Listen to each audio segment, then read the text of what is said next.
Safely say that it is a wide open field. There is no front runner. I did actually put a bet on today, and I might tell you who I bet. I got 6-1 odds on one of those aforementioned. James, are you a betting man? Who would you bet on? I'm not necessarily a betting man, and I think that there's a sort of tussle, if you like, because having interviewed various different members of that sort of list, long list that you read out, all sorts of them spring to mind. So Tom Tugendhat, for example, springs to mind as somebody who's certainly got the respect of a lot of people out there, but because of his certain views on certain issues may not necessarily be the right person, and lack of ministerial experience means, well, OK, he might be out the running. Rishi Sunak, who a lot of people tried to sort of rubbish and trash, actually may very well be able to come back and go, you know what, I'm the most credible here. Because what's the most important thing here? The most important thing is our economy.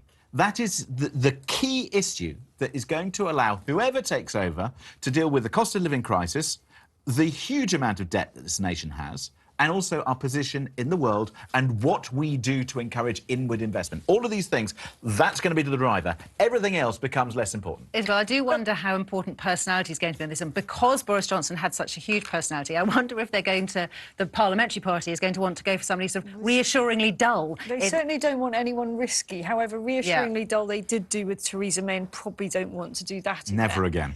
I think it's important to look about your point on Rishi Sunak and the economy. That is actually his weakest point, the fact that he was Chancellor up until yesterday, presiding over an approach to the economy that most Tory MPs are really privately, utterly furious about, not to mention the wider Tory party membership and all the people they need to vote for them to win the next election. We saw yesterday in Rishi Sunak's resignation letter a very kind of a tiny attempt to put some distance between his economic strategy and what the Prime Minister wants to do. We know they had huge rows about it, and they were meant to have this big speech, and they couldn't agree on the contents of it. We could see what he was trying to do there, which is effectively to say, look, you know, the Prime Minister has been holding me hostage all this time, and all these policies that I have implemented weren't really what I wanted to be doing. I was pushed in that direction. I don't think that's going to fly. I think it's a real problem for him. That's where Liz Truss, Foreign Secretary, has an advantage over him, because she is not associated with that economic record. OK, let's remember, though, that this is a sort of knockout contest and in the past they proved unpredictable. No one saw that Michael Portillo wouldn't get into the final round, for example. True. The Tory party doesn't know who's going to emerge at the end, and even once the MPs have whittled it down to 2 candidates, the wrong candidate, in inverted commas, can end up being the favourite of the party faithful. Ian Duncan Smith is a classic example. So I think it's very difficult to predict. And I've actually got 3 names that weren't featured at the beginning there.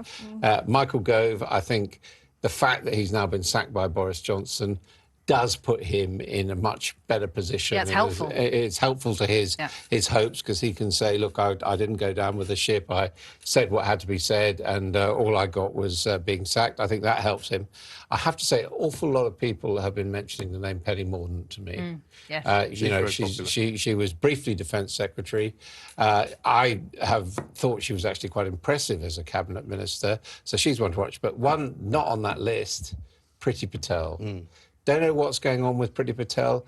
It appears that she's staying in the cabinet, but has told Boris Johnson that he needs to go.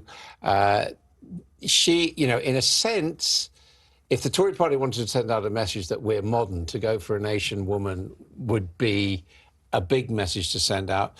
And although perhaps the public don't like Priti Patel that much, she's someone who really knows the Tory party and is popular within the Tory party, having, you know, actually came up. I don't think they'll also have to find somebody who can unite all the various factions. She wouldn't get to the final 2, I don't think. But do they not need to unite? I think she could be like an Ian Duncan Smith, is what I'm saying. I don't know. I mean, I think the problem they've got now, right, is if they're going to replace Boris, they have to replace him with someone who will keep the vote in the red wall seat, somebody who they believe in.